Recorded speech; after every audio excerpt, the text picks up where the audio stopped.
Bab 79. Pak Salman menitikkan air mata, hatinya bergetar saat Arka menggenggam erat tangannya. Ada rasa yang Pak Salman rasakan.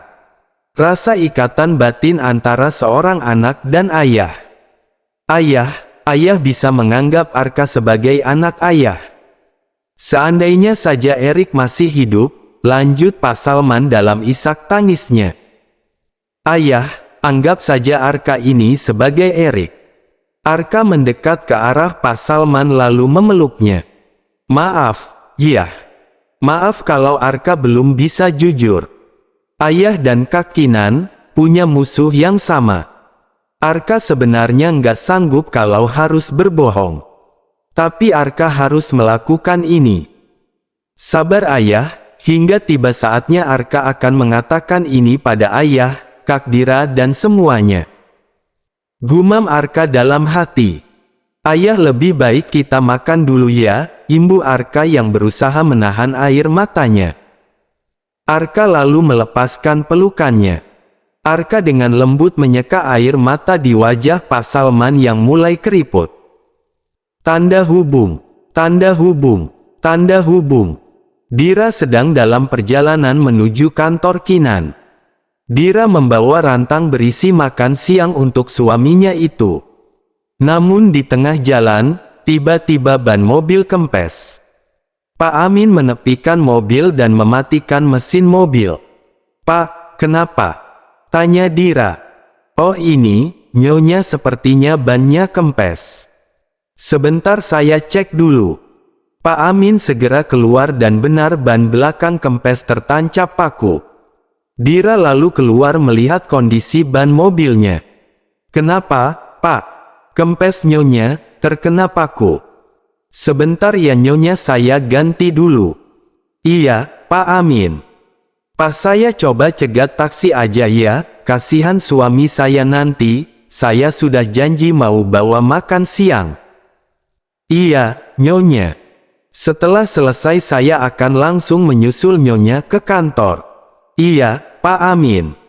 Dira pun menunggu namun taksi tak kunjung datang. Dira melirik ke arah jam tangannya dan makan siang hampir lewat. Tiba-tiba ada sebuah sedan mewah, berhenti tepat di depan Dira. Pengemudi itu membuka kaca spionnya. Selamat siang nyonya Dira Dirgantara, sapa Alex. Tuan Alex, selamat siang. Alex turun dari mobilnya lalu menghampiri Dira. Ada yang bisa saya bantu? Ini ban mobil bocor, saya harus ke kantor suami untuk mengantar makan siang ini. Oh begitu. Lebih baik saya antar saja, daripada kelamaan, iya kan? Kata Alex yang mencoba menawarkan bantuan. Apa tidak merepotkan? Tentu saja tidak. Mari silahkan masuk. Kata Alex sambil membukakan pintu mobilnya. Dira pun menurut dan masuk ke mobil Alex. Alex tersenyum karena Dira mau diajak bersamanya. Alex lalu segera melajukan mobilnya. Anda sangat perhatian sekali kepada suami Anda. Namanya suami ya harus perhatian dong, Tuan, celetuk Dira dengan gaya santainya. Hahaha, saya suka sekali gaya Anda. Beruntung sekali ya Kinan mendapatkan Anda. Saya juga beruntung mendapatkan suami seperti Mas Kinan. Sepertinya Anda sangat mengenal suami saya. Iya, kami dulu adalah teman. Dan kebetulan Natasha mantan tunangannya adalah sepupu saya. Oh begitu, ya semoga Anda ini benar-benar orang baik ya, tidak seperti Natasha. Anda pasti sudah mendengar tentang Natasha, kata Dira dengan sarkas. Tenang saja, nyonya Dira. Saya tidak seperti itu, kita boleh sepupu tapi sifat kami sangat berbeda. Kata Alex dengan 1000 kamuflase. Akhirnya mereka sampai di kantor Kinan. Alex turun terlebih dahulu dari mobilnya lalu membukakan pintu untuk Dira. Silahkan Tuan Putri, kata Alex bergaya sok romantis bak pangeran. Jujur Dira sebenarnya sangat kesal dengan Alex, tapi Dira mencoba untuk menutupi kekesalannya itu. Dira tidak ingin Alex curiga bahwa ia sudah mengetahui kebusukan Alex yang sudah menghancurkan perusahaan ayahnya dan berusaha mengganggu usaha suaminya. Mari, Nyonya, saya antarkan Anda ke ruangan Tuan Kinan. Setidaknya saya ingin menunjukkan bahwa Anda tetap aman bersama saya. Baiklah, terima kasih atas kebaikan Anda, jawab Dira dengan senyum paksanya. Alex mengekor di belakang Dira. Dira segera memasuki ruangan suaminya. Di sana Kinan dan Jerry sedang sibuk dengan berkas mereka masing-masing. Sayang, sapa Dira. Kinan dan Jerry benar-benar terkejut dengan kedatangan Alex. Alex, seru Kinan dan Jerry dengan kompak. Dira langsung duduk di samping suaminya. Kamu ngapain sama dia, sayang? Tanya Kinan dengan perasaan khawatir. Tenang, Kinan. Kamu jangan khawatir. Aku menolong istrimu tadi. Ban mobilnya bocor ya, terus aku kasih tumpangan. Benar itu sayang? Tanya Kinan pada Dira. Iya, benar kok, Mas. Tuan Alex tadi kasih tumpangan. Baiklah, terima kasih. Kamu boleh pergi. Apa tidak ada tawaran untuk kerja sama dengan perusahaanku? Tawar Alex. Maaf, Alex, untuk saat ini kita belum ada proyek kerja sama dengan perusahaan kamu. Kalau kamu mau, silahkan buat proposal pengajuan kerja sama dengan kami. Kami pun tidak sembarangan untuk menerima proposal kerja sama.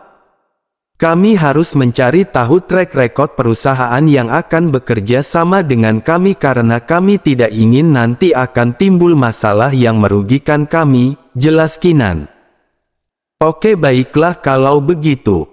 Saya pastikan kamu akan tertarik bekerja sama denganku. Iya, Alex. Kamu buat saja dulu proposalnya. Oke, sahut Jerry dengan nada mengejek. Oke, aku pergi dulu. Terima kasih Tuan Alex, sahut Dira. Sama-sama Nyonya Dira, balas Alex dengan senyum paksanya. Alex lalu pergi begitu saja dengan perasaan kesal setengah mati. Sementara itu Kinan memarahi Dira. Kamu kenapa bisa bareng sama dia? Kamu kenapa mau dikasih tumpangan sama dia? Kamu tahu dia itu bahaya dan bisa saja nyakitin kamu. Kamu tahu betapa paniknya aku saat aku tahu kamu datang sama dia. Marah Kinan pada Dira. Dira hanya bisa menunduk merasa bersalah. Jerry merasa kasihan pada Dira karena Kinan memarahinya. Ken, sabar. Jangan marah dulu, kasihan Dira. Dira lagi hamil, jangan sampai dia stres, sahut Jerry yang berusaha mengingatkan sahabatnya itu. Kinan menghela nafas panjang berusaha mengontrol amarahnya. Kinan lalu menarik Dira dalam pelukannya. Maaf sayang, aku nggak maksud marahin kamu. Aku khawatir. Kejadian kemarin sudah cukup mengoyak emosi dan perasaanku. Aku khawatir. Alex sama liciknya dengan Natasha, kata Kinan berusaha merendahkan nada bicaranya. Iya, Mas. Aku ngerti kok perasaan kamu. Mas, aku berusaha bersikap biasa saja di depan Alex. Padahal aku juga muak dengan sikapnya. Mas, terkadang kita harus berteman dengan musuh untuk mencari tahu kelemahannya. Apalagi perusahaan dia yang sudah membuat perusahaan ayah hancur. Kalau aku menunjukkan sikap burukku di hadapannya, aku yakin dia akan melakukan suatu hal yang nekat sama kamu dan perusahaan kamu. Maafin aku ya, Mas. Jelas Dira dengan rasa bersalahnya. Kinan semakin erat memeluk Dira dan sesekali mengecup kepala istrinya dengan lembut. Enggak, sayang. Kamu enggak usah minta maaf. Aku yang seharusnya minta maaf karena sudah marah. Aku seperti itu karena khawatir. Iya, Mas, aku ngerti kok. Cut. Kita break. Udah kali dramanya, sindir Jerry yang merasa terabaikan oleh drama Kinan dan Dira. Mendengar ocehan Jerry, Kinan dan Dira tak bergeming. Mereka justru berpelukan dengan erat. Sayang, tadi suara siapa? Ganggu banget, celetuk Kinan. Nggak tahu, Mas. Aku pikir kita di sini cuma berdua. Emangnya ada orang selain kita, Mas? Goda Dira. Iya, terusin aja deh. Bikin mupeng. Gue cabut aja kalau gitu, berasa nonton sinetron, imbuh Jerry dengan kesal. Kinan dan Dira melepaskan pelukannya dan tertawa terbahak-bahak mendengar ocehan Jerry. Ih, Mas Jerry baper deh. Nih aku udah bawain makan siang untuk kalian. Kan kamu janjinya sama aku, sayang. Kenapa Jerry diajak? Protes Kinan. Kasihan Mas Jerry, dong. Nanti dia nangis malah mogok kerja, imbuh Dira sambil melirik ke arah Jerry. Ah, adikku. Kamu tahu saja kalau abangmu ini kelaparan. Mela nggak bisa kesini karena harus bantuin Mama. Idih, abang. Abang tukang bakso kali ah, celetuk Kinan. Mereka bertiga pun tertawa, mentertawakan kekonyolan mereka sendiri. Dira lalu mengajak Jerry makan siang bersama dengan Kinan dan Dira. Dira memang sengaja membawa porsi lebih karena Mela sendiri yang menelpon Dira untuk menolong membawa bekal lebih untuk makan siang Jerry. Jerry pun sudah tahu jika Dira sengaja membawa bekal lebih tentunya tanpa sepengetahuan Kinan. Karena Dira takut Kinan marah karena dirinya terlalu lelah. Setelah seharian bersama Pak Salman dan malamnya mengisi acara di kafe, jam 11 malam Arka sampai di rumah. Tepat saat Arka masuk ke dalam garasi rumah, sebuah mobil berhenti di depan rumah Aili. Arka mengintip dari balik tembok pembatas antara rumahnya dan Aili. Arka melihat Raihan turun dari mobil lalu membuka pintu untuk Aili. Malam itu Aili terlihat sangat manis. Kak Raihan, makasih ya buat makan malamnya. Sama-sama Aili. Ya udah kamu masuk sana. Aku pulang dulu ya. Hati-hati ya, Kak. Kata Aili sambil melambaikan tangannya. Raihan membalasnya dan melempar senyum pada Aili. Raihan kemudian pergi berlalu. Aili melangkah keluar, lalu menengok ke arah rumah Arka dan ternyata motor Arka sudah terparkir di garasi rumahnya. Syukurlah, tuh anak udah di rumah, gumam Aili. Aili lalu segera masuk ke dalam rumahnya. Sedangkan Arka terduduk dan bersandar di balik tembok, takut jika Aili melihatnya. Dari mana sih, Aili? Jam segini baru pulang, gumam Arka dalam hati.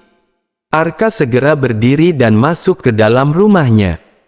Arka melempar tasnya sembarangan lalu membanting tubuhnya di atas ranjang. Arka tiba-tiba merasa gusar dengan perasaannya pada Aili. Arka lalu berangkat dan pergi ke rumah Aili. Arka menggedor pintu rumah Aili sangat keras. Aili yang baru saja membersihkan make up-nya dengan kesal berjalan keluar membuka pintu. Aku lapar, celetuk Arka dengan nada ketus. Lapar? Ngapain kesini? Sahut Aili. Arka langsung masuk begitu saja ke dapur membuka tudung saji, namun Arka tak menemukan apa-apa. Kamu dari mana sih pakai baju kayak gitu? Tanya Arka penuh selidik. Karena sekarang Aili mengenakan mini dress warna peach yang sangat serasi dengan warna kulitnya. Aku diajak makan malam sama Kak Raihan. Memangnya kenapa? Kamu kok bisa tiba-tiba dekat sama Raihan? Lah emang kenapa? Kita banyak kesamaan jadi kita ya cepat nyambung. Kenapa? Cemburu ya? Goda Aili. Enggak. siapa yang cemburu? Aku cuma lapar. Memangnya di rumah nggak ada makanan apa? Setiap lapar pasti kesini, emangnya aku pembantu kamu? Aku mau ganti baju dulu, kata Aili sambil berlalu menuju kamar. Arka duduk di ruang makan dan menuang minuman dalam gelas di hadapannya lalu meminumnya dengan kesal. Kenapa sih aku nggak suka lihat Aili jalan sama cowok lain, gumam Arka dalam hati. Setelah ganti baju, Aili menyusul Arka yang masih duduk di meja makan. Kamu mending pulang, udah malam. Nanti kita digerebek warga. Aku ternyata memang benar anak Pak Salman, kata Arka yang berusaha mengalihkan pembicaraan. Kamu serius Arka? Iya. Papa dan Mama sudah mengakui semuanya sama aku. Mereka memang sengaja melakukan ini. Dan ternyata Papa adalah adik sepupu dari Mama aku. Papa merebutku dari mereka dengan cara memanipulasi kematianku. Aku nggak ngangka Papa dan Mama tega melakukan hal picik seperti itu demi kegoisan mereka. Kamu sabar ya Arka. Siapapun kamu, tidak penting bagiku. Lalu apa kamu sudah bilang sama Pak Salman dan Kak Dira? Belum Aili. Kenapa nggak langsung ngomong sama mereka? Aku ingin balas dendam pada Alex dan Subrata. Kalau aku sudah mendapatkan semuanya, aku akan mengatakannya. Tolong bantu aku untuk merahasiakan ini dari siapapun Aili. Karena cuma kamu yang aku percaya. Dan ternyata Papa bekerja di perusahaan Kak Kinan. Serius Arka? Ternyata dunia sempit sekali. Lalu apa yang akan kamu lakukan? Kamu lihat saja nanti Aili. Aku akan menghancurkan mereka dengan tanganku sendiri. Seperti mereka menghancurkan keluargaku, Aili. Aku akan memutuskan untuk bekerja sama dengan Alex untuk membongkar kebusukan mereka. Arka, bukankah itu bahaya? Apa kamu bisa melakukannya seorang diri? Aku akan melakukannya sendiri. Aku bisa Aili. Kalau mereka tahu aku anak Pak Salman, masalah akan semakin besar. Alex hanya tahu kalau aku warga negara asing jadi dia tidak mungkin akan berbuat macam-macam. Licik dibalas oleh kelicikan Aili. Dan aku juga akan mencari tahu siapa yang menabrak Queen, mungkin dengan berteman dengan musuh, aku bisa mencari tahu kelemahannya. Apapun keputusan kamu, aku akan selalu mendukung Arka dan aku akan menjaga selalu rahasia kamu ini. Terima kasih, Aili.